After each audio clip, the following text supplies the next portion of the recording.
Hi everyone, it's Nishti here, and I'm really excited because I've got Sue DeCaro with me today, who's a conscious parenting coach.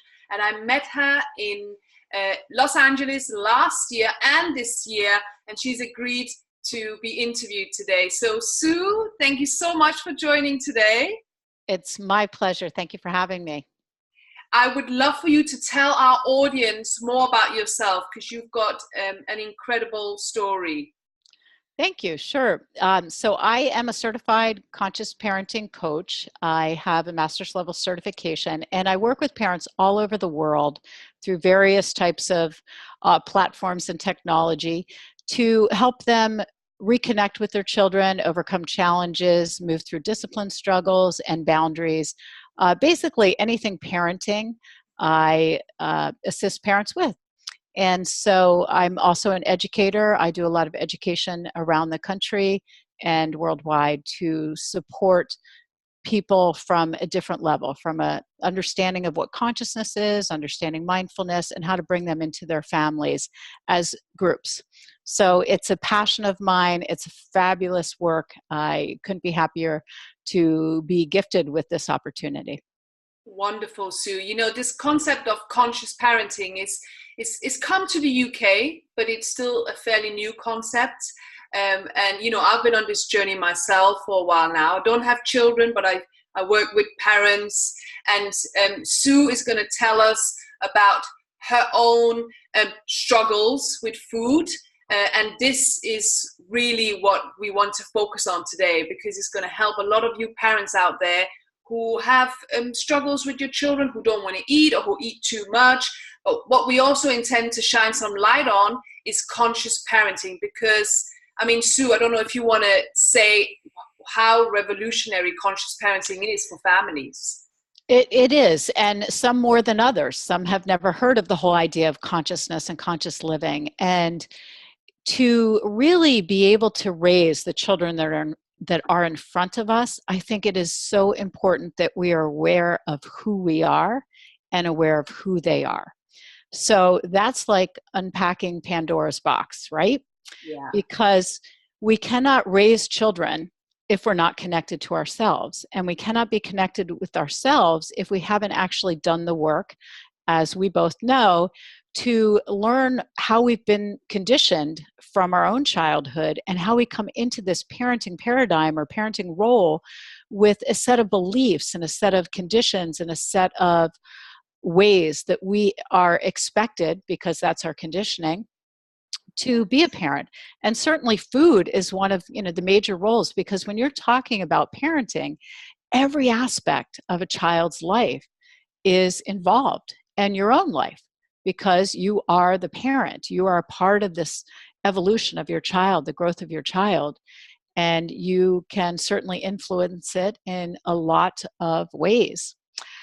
So is that helpful? Unfortunately, what we don't do, so the traditional approach when people come and see a dietitian is that expect me to fix the child's food issues. And, you know, at one point in my life, I thought, I can't do this anymore. I can't tell them to do a reward chart. I can't tell the parents to set more, to set another boundary or to keep reintroducing a certain food. I knew something wasn't right. And that's why, working with, Dr. Shefali and reading her books and then meeting you in America, I thought, wow, this is exactly what parents need. They need to know that the relationship with food is our relationship with ourselves. Yes. And if a child's relationship with food isn't healthy, then the parent needs to look at their own relationship, because that's how things change. And sometimes we can get a little bit, we could go into defense, can't we, Sue? Absolutely. If we tell ourselves to look in the mirror. But this is the only way towards transformation. So perhaps you want to share the stories you have around food, and because you've got 2 children. I have 2 children. And before I do, I think it's important to state, and I'm sure you've discussed this before, but I imagine many families sitting down to the dinner table, and when your child doesn't eat what you serve, you suddenly become maybe tense, anxious, annoyed, defensive, And you want to fix this, as you said. We want to fix our children's eating habits instead of understanding their needs. There's so many children with sensory issues. There's so many children with, various tastes, because that's about the child. So every child here is their own unique self, and they're, of course, going to have certain interests in food, just as they do in sports and they do in clothing and everything else. And I think even when it comes to nutrition, it's part of the whole person. We have to understand who our children are and what they bring to the table. And I'm talking in this sense, the dinner table or the lunch table or the breakfast table. So understanding your child is crucial. So to share some stories, a few stories from my own childhood that kind of stick with me. My mother, who is now 86 and hopefully not watching this, has an eating disorder and has for a number of years. And my brother, who's 40-something, it probably began when he was born. But that to be said, it's not going to change at 86. But going back years and years, I think I was probably 8 or 9 years old when I can still to this day, and I'm 56 or 57, somewhere around there, I can still hear my mother saying when we were out at some sort of pastry shop that we couldn't have a muffin because it was like 1,000 calories. And so to this day, a muffin seems like a taboo from the conditioning. So that's just one instance where something was said about a particular food group that you knew you shouldn't be eating. And my mother was very focused on outward appearance, her own and everyone else's, and the surface world, which is what we show others about ourselves, kind of like social media. So that muffin story has never left me. Today it's with me for a different reason. It's not with me for, the reason that I'm holding on to it and never eating a muffin. It's really part of me understanding how deep the conditioning is. And the story is here to help those that remember things from their childhood. Remember parents saying something about weight, something about a particular food group, something about finishing your food at the dinner table. You can't throw things away. They're starving kids in India. Yes. And all of these shaming type beliefs and conditions that we may have raised our children with in the past. Hopefully we're not doing that now, that really create the belief systems that these children, as they grow up and become parents themselves, take forward. And so as we take these belief systems forward, for me, perhaps I didn't want my kids to have muffins at very young ages because I was just repeating what it was told to me. Too many calories, don't eat a donut, that's fried. We could think of millions of things. But the point is, whatever the conditioning is, it runs deep. Yes. One comment can stay with us for a very long time until we unpack it. So how do we unpack it? That's what people ask me all the time. How do we unpack this? How do we know we have stories? That's the work, isn't it, Sue? That's the work. So if you're sitting at your dinner table or you're serving a snack to your children, or you're frustrated because you can't serve a snack to your children because they don't eat anything, then that's the time to unpack your conditioning and look in your mirror, because your children are a reflection of the experiences and the conditioning and the things that are going on within you.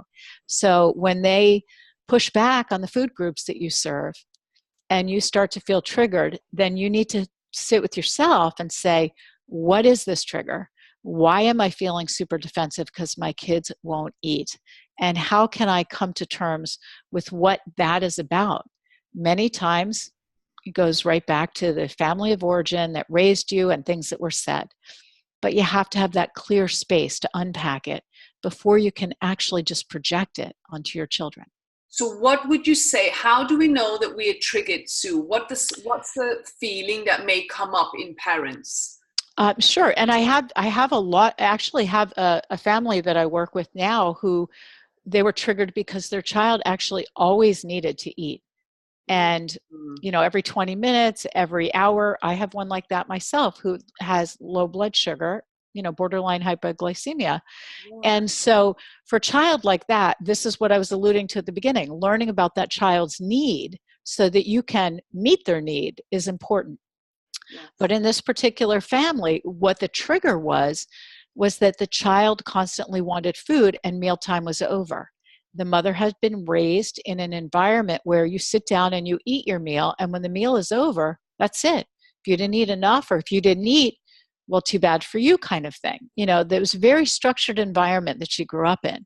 And so to have a child then who is every 20 minutes back in the kitchen and taking out a plate and making a mess and whatever the case may be, can really trigger a parent, because that's not how they were raised. That's not what they know. That's not what they expected.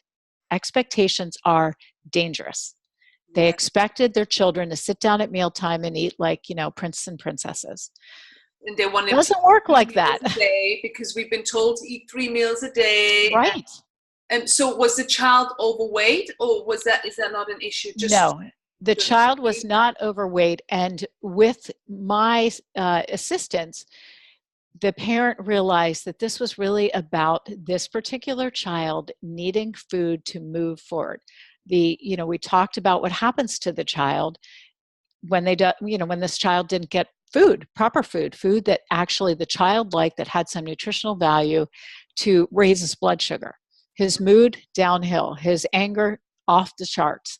And so we unpacked her expectations, discussed where they came from, and discussed the child in front of her with warmth and compassion and love for self as a parent, because we have to wrap ourselves in a warm blanket as we unpack all of these things that make us feel like this is the role we were supposed to play. There's no supposed to. There's no supposed to. Exactly. I mean, the amount of parents I meet who are anxious because their children don't want to eat breakfast is at least 9 out of 10 families will have an issue with that. And that's again because of the societal conditioning, isn't it, that we have to have 3 meals a day, whereas children actually are in tune with themselves. So they're born intuitive eaters, and then we parents or caregivers come along and we set them rules and regulations around food, so they lose that ability to trust themselves. Right. And I'm sure but intuitive eating has become so popular, definitely in America, and also now in the UK for adults who are overweight. So basically, I also teach adults to go back to the inner child that they once were and listen to themselves. So that's a great point. And I think, when we think about the birth of a child is born intrinsically motivated. They're born to know what they need when they need it. They cry when they want a diaper change. They cry when they're hungry. They give us cues. And, we put on so many, what's the word I'm looking for, conditions or ideas around food. I mean, it's everywhere. The cultural conditioning surrounding eating. We eat, we nurture ourselves, when we're sad, when we're happy, when we're celebrating. Food has taken on such a different element that we forget, as you said, the nature of our children, is to know what they need, just as a child who needs a bottle is crying for it. So they start out very motivated intrinsically with food and everything else until we parents, change the rhythm of the child. And so, many parents ask me about children and coats. My child wants to wear shorts in the middle of winter. We're in winter right now here, and it's very cold in America. And well, in my area in America. And so many boys, generally speaking, go out with shorts and don't necessarily want a coat on. And this is the same thing as a child not wanting breakfast. This child is not cold. So we allow them the space to go to school without the jacket and in shorts because that's what feels right for them. And if they don't want to eat breakfast, our fear needs to sit in the back of the bus, because what are we afraid of? We're afraid of, oh my gosh, our child's going to starve to death. Yeah. How would they learn in school? They're not going to be able to learn because they don't have any fuel. What they say, Sue.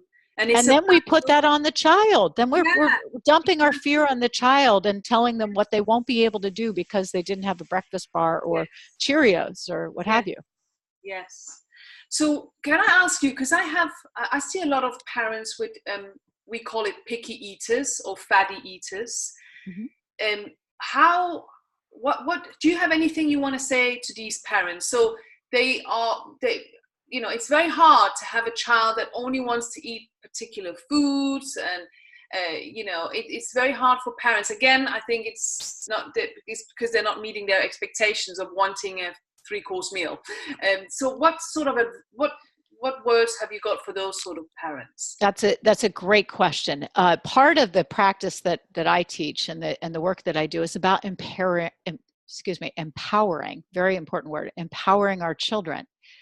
Our children know the things that they like and the things that they want if we give them the opportunity. So by empowering, sit down with your child and make a grocery list. Sit down with your child if they're too young and look through a magazine of foods. What would you like to try? What looks interesting to you? Take your child to the grocery store. And I know many parents are thinking, oh my gosh, how can I do that? Educate your children about food, about nutritional values, not from you can't have that because that has too much fat or that has too much oil or what have you, but how important protein is in their diet. And it starts with parental education, doesn't it? It starts with parental education. I mean, our children are not going to pick up on this by themselves. Yes. And I've done that with my children in more recent years than when they were kids because I didn't know enough about this. But part of the conscious and wellness approach is the whole child.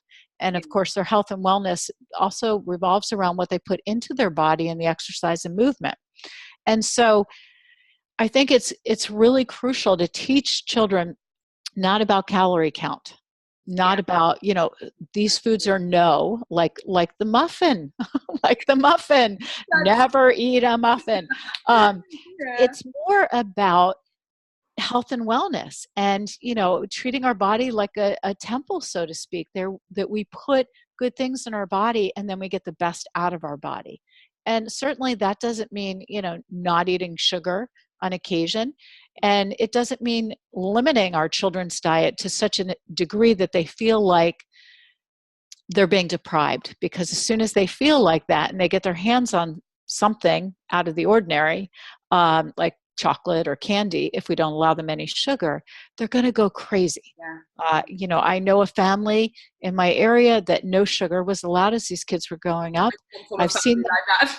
Okay, I've seen them at parties. I mean, the kids are bouncing off the walls. Yeah. So, if they're going to live in your bubble forever and never move out of your bubble, okay, that might work. But the minute they step out, they're going to be like, what's that? McDonald's, candy. Hide candy from us. My mom hide it all. So you didn't get into it. Relate to what you're saying. Yeah. So really, it's all about empowering our children, but that comes through empowering ourselves, right? Mm-hmm. I had a family the other day whose child wouldn't eat a lot of foods, and actually it turned out that the parents themselves have a very unhealthy love-hate relationship with food. And I was able to go down the conscious parenting route because I felt they were open. And when I asked them, so how is your relationship with food like? The whole conversation changed, and it was just mind-blowing. It just made me realize, the work that you do, conscious parenting is the way forward, whether it's to do with food, or it doesn't have to just be food, it could be anything, because it's all about looking within and looking at our own trigger and mirroring what it is we want, isn't it, Sue? It is. And I love to use the word embodiment. And so, again, there's nothing wrong with our children. Nothing. Yeah. Our children are just fine as they are. Yes. We need to see them clearly. See them if they're borderline hypoglycemic and need food every 20 minutes. Yeah. But the first and foremost is the relationship we have with ourselves. And again, this speaks to all avenues. It speaks to the coat. What's our relationship with going out in the cold without a coat? Was it taboo? We might get sick. We need to wear a hat. We'll get a cold. Our hair can't be wet. All of these things that we grow up with. And the same thing around food, nutrition, exercise. We all have to connect with ourselves first before we can even look at our children. So if you have a picky eater, don't even discuss the eating habits with your child. Discuss your eating habits with yourself. Tap into what that picture looks like. Journal about it. And, you know, I know parents that have like a candy drawer in their house, but it's only for the parent. The kid's not allowed to try or touch it. That's not embodying the beliefs that you feel are important to set forward for your children. So practice what you preach. You know, don't hide your Doritos if you have those in the UK. Don't hide, you know, the Doritos and the chips. Be honest, right? But if you're going to hide them, you know, have a party around that and share with your children. You know, these are our treasures that we take out once in a while. Don't sneak it, because I guarantee you, children feel vibration. They feel energy. They know when you're doing something that you're not teaching them to do, or you're, you know, being hypocritical. And there's no room in my realm of teaching and coaching for hypocritical behavior, because you're never going to move forward in the way in which you hope to with your child if you're not embodying the practices you want to see in them. You know, whether it's food, whether it's health and wellness, you know, and exercise, whether it's kindness and gratitude. We can't expect our children to practice things that we're not modeling for them ourselves, and modeling internally, not insincerely on the outside. You know, we can't be just preaching to the choir, but not believing it inside from, I'm tapping on my heart here, from the heart space. Children know that. Children just know. Absolutely. Yeah. Absolutely. And they'll eat you for lunch. So lastly, Sue, your relationship with food, how would you say that is like now? Well, interesting you should ask, because I've been diagnosed with Hashimoto's, which is an autoimmune disease. So I had to go through a food study of my own about 3.5 years ago and really revamp the things that I have a lot of food allergies. So I gave up the relationship issue with the muffin years ago. I raised my children, you know, after the very young ages, I raised them to look at their health and wellness and healthy body. I didn't hide food. I wasn't that type of parent. I was the type of parent that really tried to embody the health and wellness in myself as I was teaching them nutrition. And I was still learning about nutrition, because it's an ongoing process of, you know, changing dynamics of what we should eat and what's important and what's healthy and what's not. So I'm well educated into food. I live a very rigorous diet. And I use diet loosely, because it's not a caloric diet. It's no grains, no dairy, no gluten of any kind. And I'm also allergic to cracked pepper. So it's a way of life. And my relationship, which was the question you asked me, with food is really about nutrition and getting the most from what I put in out. Does that make sense? Yes. So my relationship with food is not, I'm sad, where's my muffin? Or anything else. It's very much, I'm hungry, I'm going to eat. It's a biological, as it is for children especially, they know food is just a biological need, but then during, you know, parenting, I know my mom, especially if I was upset, there was food, or if I did well at school, there was food. So we associate negative and positive emotions with food. Right. That, I believe, is the cause of emotional eating. Mm-hmm. For sure. We just don't know, right, how to feel our feelings, which again is another concept of conscious parenting, isn't it? It is. It is. We can't smother them in food, alcohol, you know, drugs, sex, any of those things. We need to actually connect with the feelings within to move through them. Yes. The only way out is through, as Robert Frost says. I love that quote, because in all of these things, the only way out is through. And it's through ourselves. It's through the connection with ourselves to get through and relate to our children. Oh, thank you so much, Sue. This was wonderful. I'm sure whoever's watching out there, I'm sure you've gained a lot of value. Please comment below, like or share this video. And Sue, do you want to tell people where they can find more about you? Sure, absolutely. You can find me at www.decaroparentcoaching.com, which is my website. And you can find me on Facebook at Sue DeCaro Official. And if I can answer any questions about anything that I do, I'm happy to. I'm always available for those that would like to chat or learn more. You've been so great. I've been going to Sue with conscious questions the last, I think, 18 months. So I want to thank you as well for all your kindness and all your help. It's been an absolute pleasure and a joy, and love being with you. Thank you for having me. Bye, everyone.